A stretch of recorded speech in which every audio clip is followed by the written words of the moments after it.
kalakasang harapin yung bawat sitwasyon po ng ating pong buhay. At sa umaga po ito, tayo po ay magpapatuloy sa ating pong tema na pinag-aaralan, Blessed and Tremble, the good news of fear of the Lord. Madalas po, or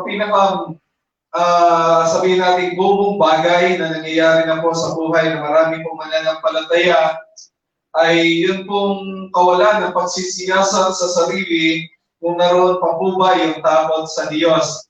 So, posibleng hindi po ito tumutukoy doon sa literal na tayo po ay nanginginig dahil sa takot, kundi doon po sa kalagayan na kung tayo po ay nagpapasakop sa kalooban ng Diyos, handang sumunod sa kanyang pong kagustuhan, handa siyang itaas sa ating pong buhay. Dahil ito po yung tinutukoy po ng salita pong the fear of the Lord is the beginning of wisdom. Hanggat wala mo tayong pagnanasang sumunod sa kalooban ng Diyos, hanggat wala tayong sinusunod na kalooban ng Diyos, wala pong nangyayaring wisdom sa ating pong buhay. Walang beginning of wisdom sa ating pong buhay. So, bagamat ang pagkatakot po ay nahati sa dalawang bagay, may pagkatakot dahil sa bagay sa mundong ito, at meron po pagkatakot patungkol po sa Diyos. So ito po yung tinatawag na holy fear, na napakahalaga po sa buhay ng bawat isa, at hindi po sinasabi ng banal na kasulatan na mapalad yung taong may takot sa mga bagay sa mundong ito. Pagkos ang sinasabi ng Biblia, blessed is the one who have fear in God. So, mapalad, dinideklara ng Biblia na mapalad yung may takot sa Diyos. At ito po yung ating pong pinapag-aralan. Na kung saan, na nakaraang Sunday, pinag-aralan natin. Kasi sabi ng Biblia, the fear of the Lord is the beginning of wisdom. Pero isang napakagandang tanong mo doon, saan nagsisimula ang pagkatakot sa Diyos? Kung ang kaalaman ay nagsisimula sa pagkatakot sa Diyos, ang tanong, saan nagsisimula ang pagkatakot sa Diyos? Ang pinag-aralan natin noong nakaraang Sunday, na ito'y nagsisimula sa pagtanggap sa salita ng Diyos o sa pakikinig sa salita ng Diyos. Kung hindi tayo seryoso na tanggapin ang salita ng Diyos, kung hindi tayo seryoso na isabuhay ang salita ng Diyos, kung hindi tayo seryoso na pakinggan ang salita ng Diyos, walang uumpisahan yung pagkatakot sa Diyos. So, pagkatakot sa Diyos, ang simple po hinihiling ng Diyos ay hindi yung manginig tayo sa Kanya, although na hindi pwedeng isiparin dahil marami po mga tao na makita ang Diyos ay sila'y natakot in Old Testament. Kagaya ni Isaiah, nung magpakita sa kanya ang Diyos, grabe ang takot niya dahil mamamatay siya. So, maging si Gideon, grabe din ang takot na magpakita sa kanya ang anghel ng Diyos. So, hindi po isineseparate yung epekto po sa ating katawan ng takot, pero iba po sabi, kapag Diyos ang kinatatakutan po natin. Dahil ang sabi ng Biblia, it is the beginning of wisdom. So, ito yung simula ng pagkatakot. So, kung wala tayong desire na isabuhay ang salita ng Diyos o sumunod sa Diyos, it means wala tayong takot sa Diyos. Wala tayong takot sa Lord. So sa umagang ito, tayo po ay darako sa ikalawang pong mensahe, at ang ikalawang mensahe ng ating pong pag-aaralan, fear in God gives security for daily life. So sa bawat araw na ating pong buhay, gusto natin ng security, tama? Gusto natin na secure tayo, lalong-lalo sa sitwasyon po natin sa ngayon, na tila yung pagpunta lang sa ibang lugar ay parang isang nakakatakot ng bagay, tama? So, bagamat sa panahon po sa ngayon, tila yung case na naman ng mga infected ng COVID ay tumataas. So may iba't ibang strain na naglalabasan na kung saan kung wala po yung protection ng Diyos sa ating pong buhay, ay tila magkakaroon po tayo ng takot sa bagay sa mundong ito. But fearing God gives security for daily living. So, isa po sa kahalagahan ng pagkatakot sa Diyos, hindi lang nito sinisecure yung ating pong pagsasabuhay sa kanyang pong kalooban. Sinisecure din po nito yung bawat araw ng ating pong buhay. At ito po yung ating pong pag-aaralan na makikita po natin in Proverbs chapter 14, verse 26 to 27. Kung meron po kayong banal na kasulatan, makibukas po kayo sa akin. samahan niyo po ako sa pagbasa po nito. So, Kawikaan, chapter 14, verse 26 hanggang 27, babasahin ko po sa wikang Tagalog. Ito po ang pagkakasabi po rito. Ang pagkatakot kay Yahweh ay nagdudulot ng kapayapaan. May hatid na katatagan sa buong sambahayan. Ang pagkatakot kay Yahweh ay bukal ng buhay, at ang taong mayroon nito ay malayo sa kamatayan. Grabe ano? So, kung titingnan natin, anong idinudulot ng pagkatakot kay Yahweh? Kapayapaan. Anong idinudulot ng pagkatakot sa Diyos? Katatagan ng pamilya. Ano ang dulot ng pagkatakot sa Diyos? Buhay. So kung titingnan po natin, ang usapin pong ito, yung kapayapaan, yung kaayusan ng pamilya, yung security po ng buhay at relasyon natin sa Diyos, binibigyan din po ng pagkatakot sa Diyos. This is the good news of fear in the Lord na ating po tatalakayin sa mga sandali ito. At nawa, tayo po ay nakahandang. Ito po ay pag-usapan. Amen po ba? Saglitan mo po, tayo po ay manalangin. Diyos na makapangyarihan sa lahat, sa pangalan ng aming Panginoon at tagapagligtas na si Jesus, kami po ay patuloy na dumudulog sa trono po ng inyong pong biyaya na kung saan una po namin babanggitin ang aming pong pasasalamat sa inyong pong kabutihan sa aming pong buhay, sa buong araw na nagdaan sa aming pong buhay. Dalangin namin na kami po ay inyong pong pagpalain sa umagang ito sa pamagitan ng inyong pong mga salita na aming pong pag-aaralan at tatalakayin. Kaming naririto po sa church at gayon din po sa mga nanonood sa kanilang napuntahan na kayo po magpala sa bawat isa sa kanila. At sa umagang ito, Diyos, bigyan niyo po kami ng malalim na pagnanasa na maunawaan ang inyong pong mensahe sa araw na ito.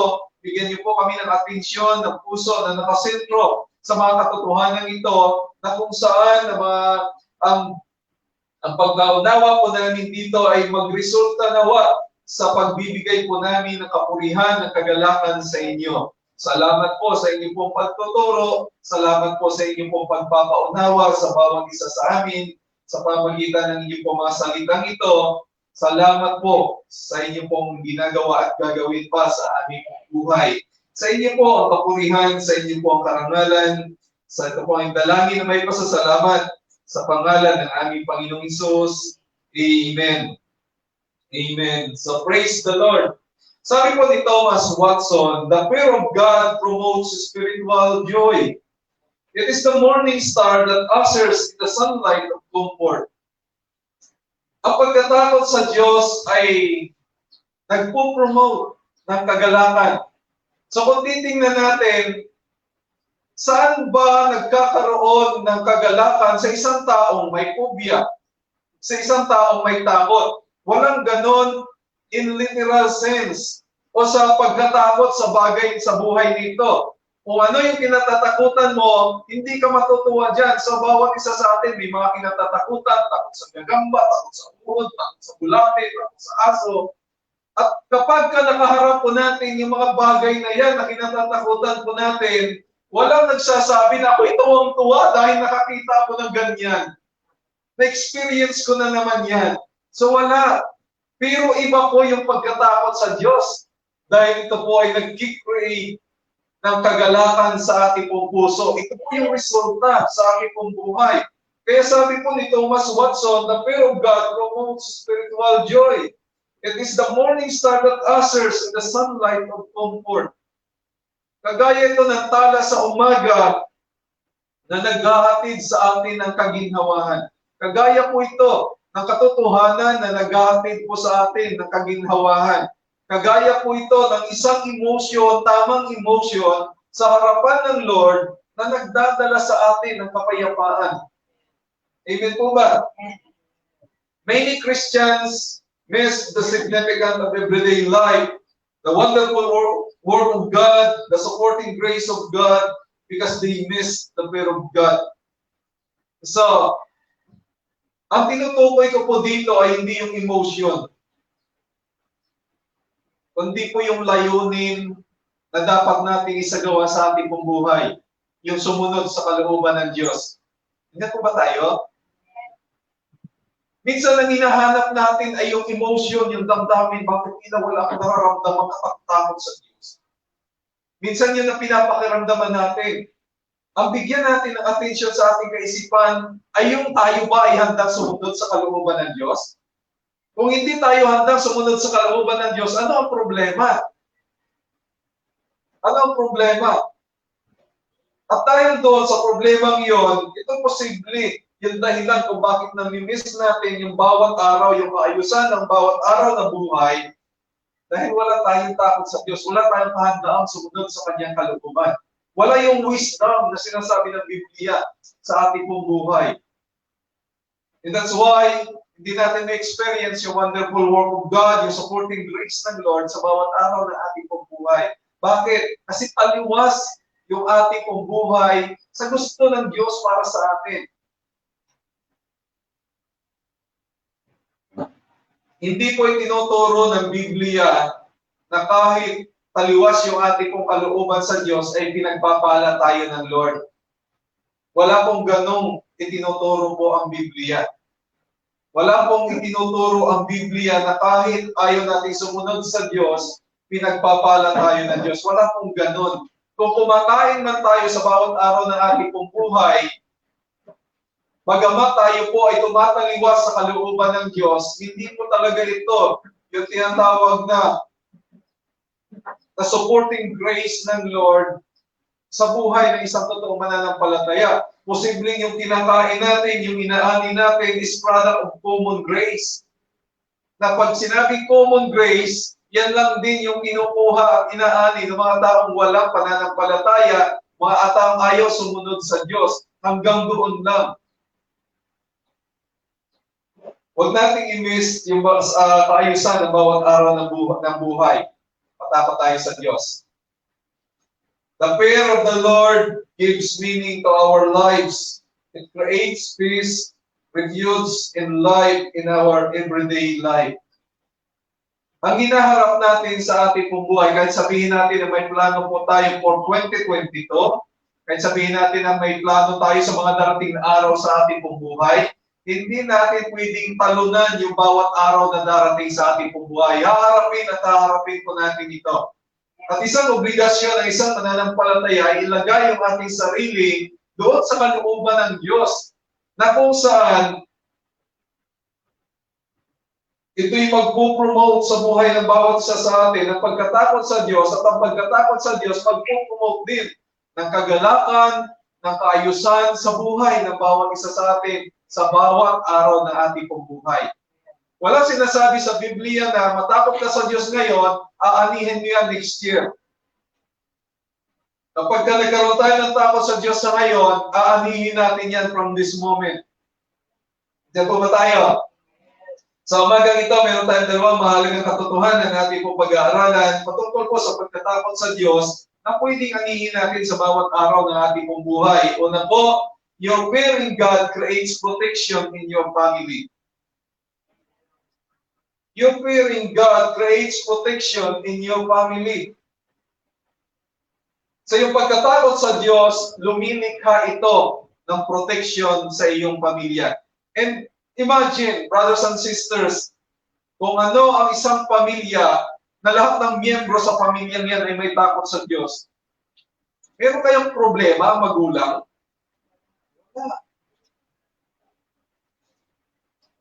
Kasi ito yung mystery ng pagkatakot sa Diyos eh. Naglilikha ng kapayapaan sa isang tahanan, sa puso ng magulang, sa puso ng kapatid. Intindihan po ba natin? Pero imagine po natin ito. Pag nawala ang isa, o halimbawa, umalis yung anak mo na may takot sa Diyos, anong damdamin mo? Payapa. And then, anong damdamin mo kapag umalis yung anak mo na walang takot sa Diyos? Tapos saan ko kaya ito pupulutin? Tapos saan ko kaya ito hanapin? Anong oras kaya ito uuwi? Andun yung earthly fear. So, your fear in God creates protection in your family. Nasabi po doon sa verse 26 sa ating pong binasa, ang pagkatakot kay Yahweh ay nagdudulot ng kapayapaan. May hatid na katatagan sa buong sambayanan. Sambayan.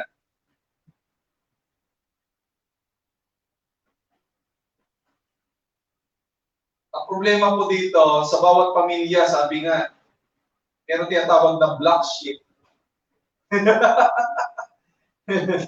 Meron tinatawag na prodigal son or daughters.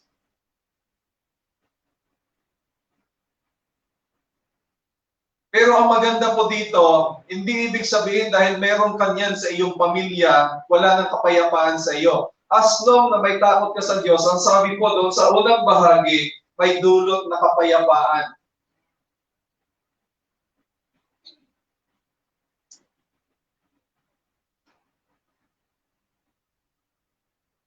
The fear of the Lord brings peace in our everyday life. Ito po yung ano tawag dito? Ito yung isang bunga ng pagkatakot sa Diyos. Hindi po sinasabi dito na ang pagkatakot sa Diyos ay nagdudulot ng kapayapaan kada 3 buwan, kada 1 taon, kada isang bisis sa 1 taon. Hindi po ganun eh. Ang sinasabi po dito is everyday life. At bawat isa sa atin, meron tayong hinaharap na pang-araw-araw na buhay. Na kung saan, isa po sa, kung gusto nating i-secure, ilagay sa kaayusan yung bawat araw na buhay natin, matakot po tayo sa Diyos. Tataani po tayo ng kapayapaan. Dahil ito po yung promises at ito yung katotohanan na binibigyan diin po dito. Imagine po natin kung tayo ay sumusunod sa kalooban ng Diyos, kung tayo po ay nabubuhay sa kalooban ng Lord, ano aanihin natin? Kapayapaan. Dahil naniniwala tayo na ang Diyos kasama natin, naniniwala tayo na ang Diyos nariyan, naniniwala tayo na ang provision at yung providensya ng Lord ay patuloy na kumikilos para sa ating pong buhay.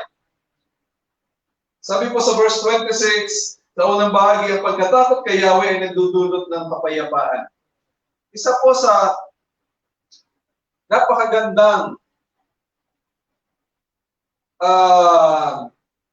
kalagayan ng buhay ay yung kung mayroon tayong kapayapaan, ano man yung sitwasyon. Lalo na sa panahon ngayon, sa Maynila, naghihigpitan na naman. May mga lugar na nila-lockdown, hindi ka pwede na namang lumabas na wala na namang pass galing sa gate pass or quarantine pass. Na may mga designated day na kung saan kung pwede ka lang lumabas. Pero kung tayo po ay may takot sa Diyos, kahit ganyan po yung sitwasyon, may kapayapaan pa rin. May kapayapaan pa rin. At ito po yung hatid ng pagkatakot sa Diyos. Earthly fear brings worries and anxieties. Matakot ka sa buhay na kakainin natin bukas. Sinasabi ng Biblia, ito'y kinahuhumalingan, sabi natin po Panginoon sa chapter 6 ng Matthew, ng mga taong walang pananampalataya. So, ibig sabihin, yung pagkatakot sa Diyos, may kaugnayan sa buhay na pananampalataya na mayroon tayo. Earthly fear brings worries and anxieties, but fear in the Lord brings peace in our hearts. And number 2, it'll be, the fear of the Lord makes families true. Wala pong magulang ng tahanan na gusto mawasak ang kanyang pamilya. Okay na, paglaki mo, hold-upper ka ha. Okay na, paglaki mo, partner ka ha. Okay na, paglaki mo ha. Ito ang gagawin mo. Walang ganon. Anong laging pangarap ng pamilya, ng magulang sa kanilang pamilya? Maging maayos, maging makatapos yung mga anak, magkaroon ng kanya-kanyang maayos na trabaho, magkaroon ng kanya-kanyang maayos na pamilya. At ano ang susi para magkaroon nito? Fear of the Lord.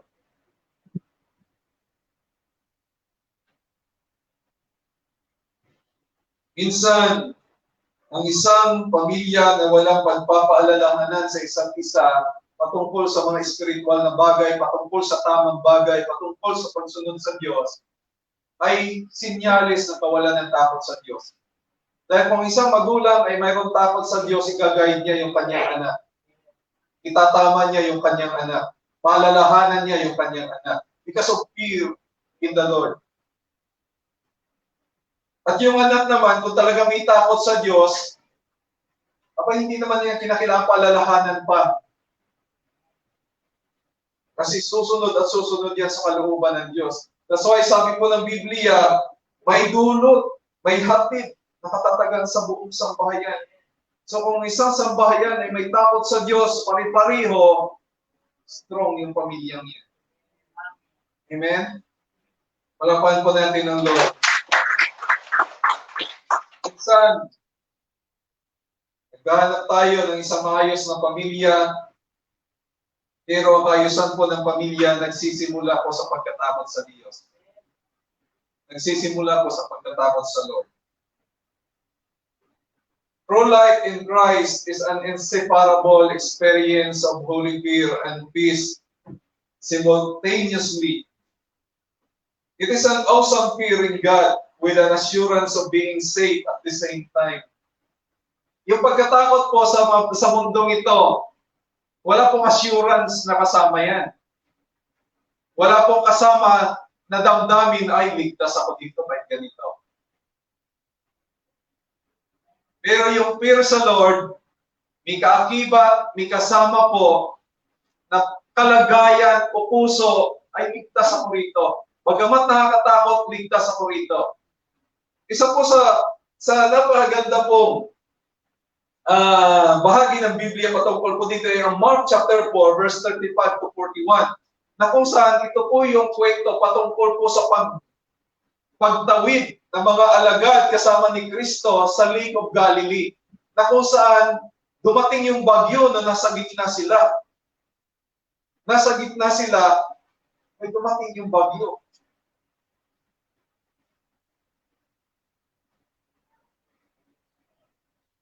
Ang bagyo po, pwede po natin sabihin minsan yung buhay natin, nagkakaroon ng bagyo. Amen po ba? Pero isa po sa nakagandahan po doon, kasama nila si Kristo. Amen? Ang kagandahan doon, ano man yung dumating sa kapaligiran po natin, basta kasama natin si Kristo, may security yung buhay. And then, nung nangyari po yun, ang lalakas ng hangin, ang laki ng alon, ano nangyari sa damdamin ng mga disciples? Nagkaroon ng takot. Ginising nila ang ating Panginoon. And then, ang pagkagising ng ating Panginoon, ang sabi ng Lord, hangin, tumigil ka. Alon, pumayapa ka. And then, ano sabi doon sa verse sa huling bahagi? Sabi doon, lalo silang kinubabawan ng takot. Bakit? Kasi ang mas nakakatakot pala yung kasama nila. Hindi po ba tayo? Pero safe sila. Kaya sabi nila, who is this? Even the waves and wind obey Him. Makikita namin nila doon, takot nila sa malalaking alon. Pero nung sawayin yun ng ating Panginoon, anong sinasabi ng Bible? Lalo silang siniblang ng takot. Bakit? Ang mas nakakatakot pala yung kasama nila. Brothers and sisters, sa ating pong buhay, maraming nangyayari sa ating kapaligiran. Amen? Na pwede magdala ng takot sa atin. Pero ang katotohanan, ang mas nakakatakot yung kasama natin. Ang Diyos. Amen? Kasi kaya niyang awatin yung mga nangyayari sa ating kapaligiran. Pero yung takot, may kasamang pagiging safe. Nandiyan po ba tayo? Yun yung kalagayan ng isang Kristiyano sa harapan ng Lord. Maraming bagay na kinatatakutan tayo, pero ang katotohanan, mas mayroong nakakatakot. Yung kasama natin sa bawat araw, si Jesus Christ. Pero yung takot na iyon, with feeling safe, ligtas naman tayo. Ma-amaze tayo. Bakit yung takot nila ay puno ng amazement? Sino to? Bakit? Kasi for the first time, experience nila na mayroong sumunod. Sinabi lang sa alon, tumigil ka, abay pumayapa. Sinabi sa hangin, tumigil ka, abay tumigil. Walang ganon. Sa ating pong buhay, mga kapatid, ang pagkatakot sa Diyos ay pagkakaroon ng buhay na safe. Nandiyan po ba tayo? Kaya sabi ng ating Panginoon, huwag ka matakot doon sa mga pumapatay na wala namang kakayahang tapon sa impyerno. Tama? Ang katakutan mo ay yung may kakayahang pumatay at magtapon sa impyerno. Sino yon? Diyos.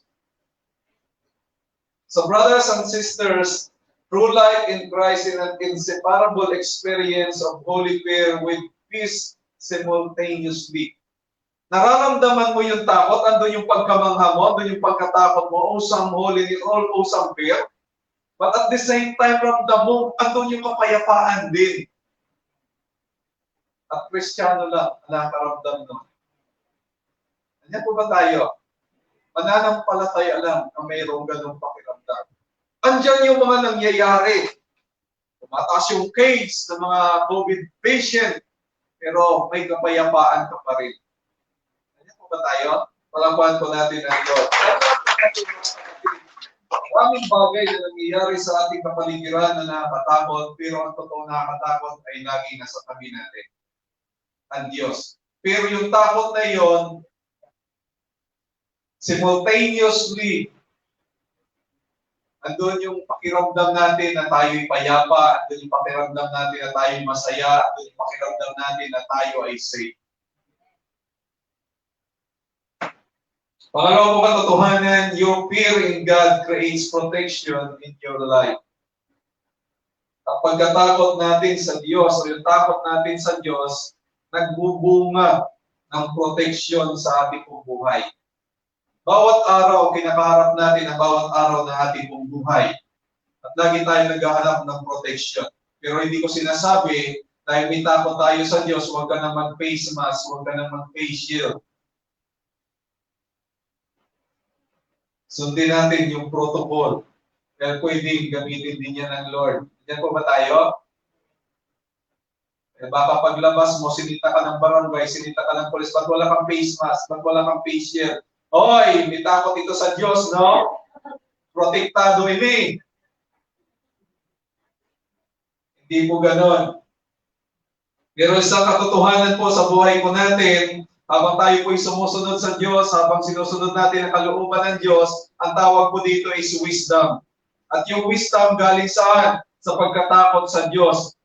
At dahil meron kang takot sa Diyos, at dahil meron kang wisdom, nagpo-promote po ito ng buhay, protection sa ating buhay. At sabi po sa verse 27, ang pagkatakot kay Yahweh ay bukal ng buhay. It is the fountain of life. At ang taong mayroon nito ay malayo sa kamatayan. Sabi ng pastor kahit hindi tayo mag-face mask, mag-face shield, ang sabi ng Biblia, matakot lang, malayo ka sa kamatayan, walang virus. Hindi ko sinasabi yan na gawin ninyo.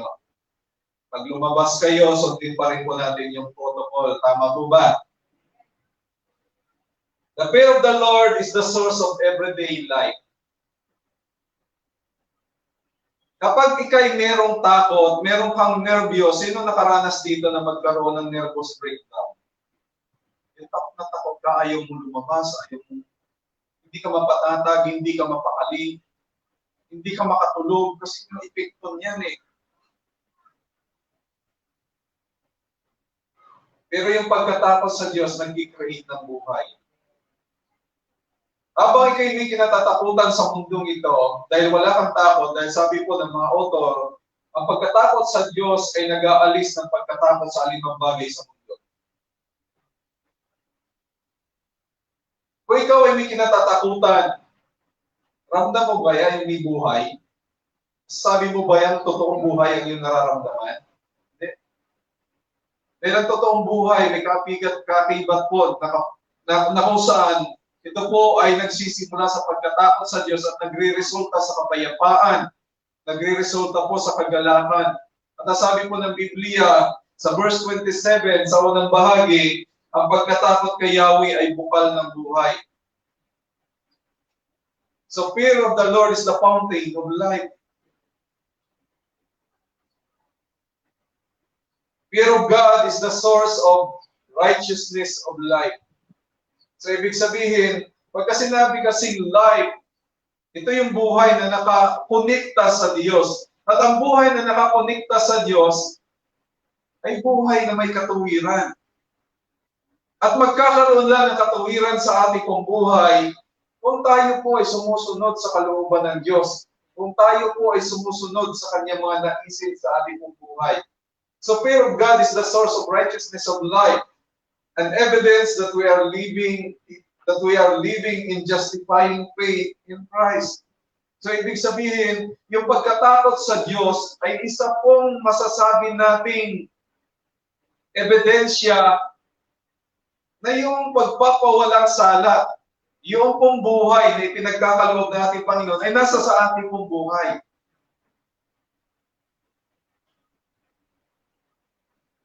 Pangalawa po, those who have fear in God, who have fear of the Lord, remain in life, nananatili sa buhay. Yung buhay na ipinagkaloob ng Lord sa atin. Sabi po sa ikalawang bahagi, ang taong mayroon nito ay malayo sa kamatayan. Ano yung tinutukoy na mayroon? Yung takot. So ang taong mayroong takot sa Diyos ay malayo sa kamatayan. So, hindi ibig sabihin, uy, pag tayo pala'y may takot, wala tayong kamatayan, para na tayo si Superman. Superman nga, namatay pa eh. Hindi ba? Hindi ibig sabihin po noon, yung physical. Ang itinutukoy po dito na nananatili sa buhay ay doon sa buhay na nakaugnay sa Diyos.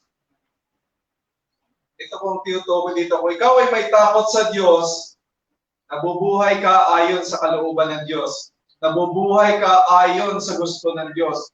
Nabubuhay ka ayon sa buhay na ipinagkaloob ng Diyos. Ngayon, kung tayo po'y nabubuhay na taliwas sa kalooban ng Diyos, hindi natin pwedeng sabihin na nanatili tayo sa buhay. Kaya sabi po ng isang author, imposibleng tawagin natin ang ating sarili na Christian at the same time mahaluan natin ng mga bagay na hindi kalooban ng Diyos. Walang ganong bagay na sinasabi ang Biblia. Bagkus, obligasyon natin na siguraduhin sa ating sarili na nandoon tayo sa buhay na ipinagkaloob ng Diyos. At nangyayari lamang ito kung meron tayong takot sa Diyos. Kasi kung meron tayong takot sa Diyos, sasambahin natin siya. Amen? Kung meron tayong takot sa Diyos, susunod tayo sa Kanya. Kung meron tayong takot sa Diyos, magpapasakot tayo sa kalooban niya. At ito'y nag-create ng buhay. Kaya sabi ng Biblia, ang taong may takot sa Diyos, malayo sa kamatayan. Malayo sa pagkaniwalay sa Diyos. Ito ang ibig sabihin ko nito. Palapahan po natin ng Lord. Those who have fear in God cannot be deceived by false teaching. Cannot be tempted to sin. Bakit? Kasi may takot siya sa Diyos. Sabi po ni John Huss, sa panahon na may pagsubok o sa panahon na may tukso, sabi niya, alalahanin mo ang puot ng Diyos. Sa isang banda, totoo. Bakit? Kasi once na kayo may takot sa Diyos, hindi ka magpapaalipin sa tukso. Kung ikaw ay may takot sa Diyos, hindi ka magpapaalipin sa kasalanan. Kung ikaw ay may takot sa Diyos, imposibleng ikay madaya. Kaya sabi ng Biblia, ang taong may takot sa Diyos, nananatili sa buhay. Nananatili sa buhay. Malayo sa kamatayan. Yan po ba tayo? So those who are fearing God cannot be deceived by false teaching, cannot be tempted to sin. They stay in God. They stay in God.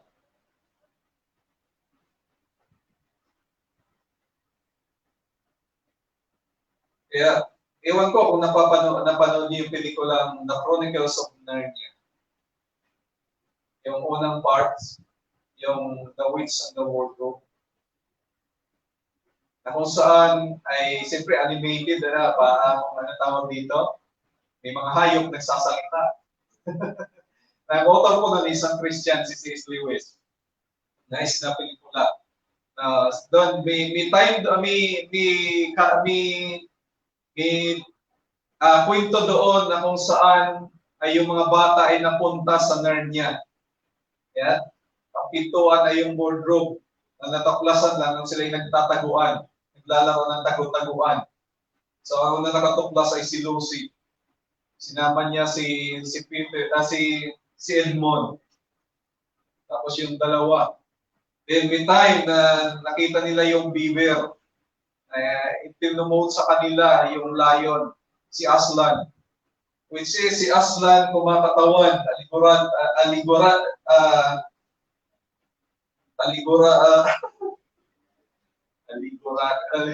hirap din kasi.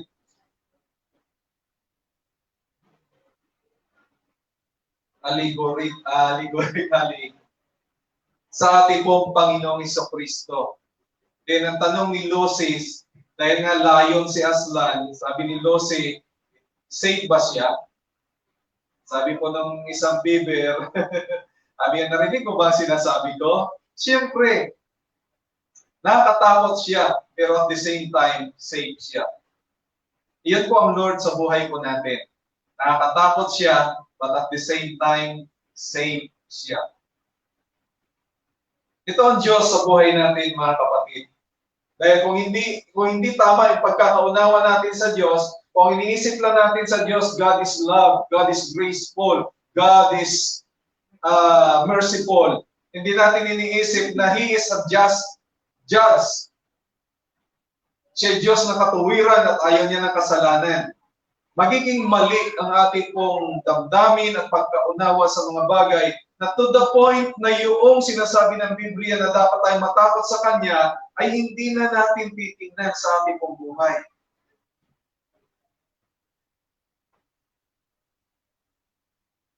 The fear of God is like the command of loving God. Paano kinukumand ng Biblia na mahalin natin ang Diyos, so ganun din po, matakot tayo sa Diyos. Nandiyan po ba tayo? Dahil ito din ang sabi ni Solomon in Ecclesiastes chapter 12. Ang buong katungkulan ng tao ay ano? Sabi ni Solomon, matakot sa Diyos. Matakot sa Diyos. So dapat nating tingnan sa bawat araw ng ating buhay, andun ba yung takot natin sa Diyos? So ang pagkatakot sa Diyos, so the practice of fearing God, ay hindi pwedeng i-separate sa salita ng Diyos. Read the Bible, study the Bible, understand the Word of God, know the Lord. At maging seryoso tayo sa bagay nito, doon lang tayo magkakaroon po ng takot sa Diyos. The fear of God is a holy reverence to God. Only those who have faith in Christ have this experience. Ito po yun eh. May mga tao naniniwala na mayroong Diyos, pero in terms of fearing God, wala sila nun. Pero ang isang Kristiyano, malinaw sa isang Kristiyano, na ang Diyos nakakatakot. Amen? Eh sabi ng Biblia, He is a consuming fire. Pero but at the same time, we have peace, we have security in His presence. This is the good news of fear of the Lord. Balik tayo sinabi po ni Thomas Watson, the fear of God promotes spiritual joy. It is the morning star that ushers in the sunlight of comfort. Even we are living today under the grace of God. Amen? He never takes away in our heart the fear of Him. Hindi niya inaalis. Hindi niya sinasabing, okay, dahil tayo kayo nabubuhay sa aking biyaya, huwag na kayong matakot sa akin. Although, na si Jesus Christ, sabi niya, kayo yung mga kaibigan ko na. Pero hindi din sinasabi, dahil sinasabi ng Biblia, magpatuloy tayo ng may panginginig, na may takot So He never takes away in our hearts the fear in Him. Hindi niya inaalis yun. Because it is part of His glory in us. Bahagi yun ng kaluwalhatian ng Diyos sa ating pong buhay for us to with holy reverence to Him upang magkaroon tayo ng banal na pagrespeto sa Kanya. Kasi kung titingnan natin, meron tayong takot. Pwede nga sabihin, meron takot. Pero sukatin natin sa salitang may respeto ba tayo sa Kanya. Kasi kung meron tayong takot, nire-respeto natin siya, iginagalang natin siya. This is the true Christian experience that brings security and blessings in our everyday life. Marami tayong kinatatakutan sa paligid nito, pero tanda natin, mas nakakatakot ang kasama natin. Pero yung takot na yon ay may kasama pong security, kapayapaan, kagalakan, at pagiging ligtas. Sa Diyos lang natin yon may experience. So remember this, bros. Your fear in God creates protection in your family. So brothers and sisters, simulan natin sa ating sarili. Yung pagkatakot natin, nag-create ito ng protection sa ating pamilya. Ito, yung fear in God creates protection in your life. So, hindi na sa pamilya, kundi sa personal na buhay po natin. Ito ang sinasabi po ng Biblia. Nais ko po magtapos sa sinabi po ni William Seeger. So, gusto kong basahin kasi pagdating sa ganitong issue at usapin, mas gusto kong basahin yung mga Puritans sa author. Kaya po Thomas Watson, William Seeger. Sabi po ni William Seeger, as faith is a grace that feeds all the rest, so fear is a grace that guards all the rest. So, kung ang pananampalataya ay isa pong biyaya o isang kagandahang loob na sumusuporta sa lahat. So, ang pagkatakot din ay isang biyaya o isang kagandahan na nagpoprotekta sa lahat. Ano ba mayroon tayo sa ating buhay?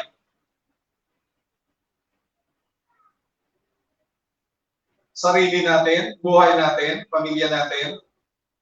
Anong gusto natin? Ilabas sila sa proteksyon ng Diyos o ipasok sila sa proteksyon ng Diyos?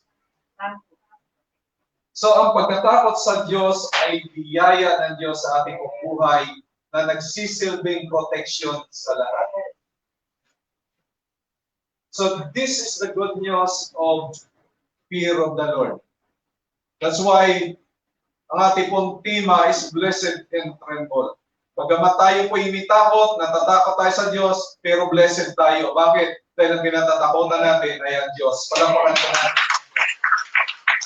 Hallelujah! Praise God! Tayo po lahat ay tumayo. Praise the Lord.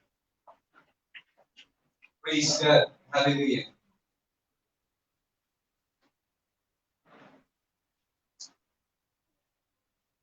O Diyos naming makapangyarihan sa lahat,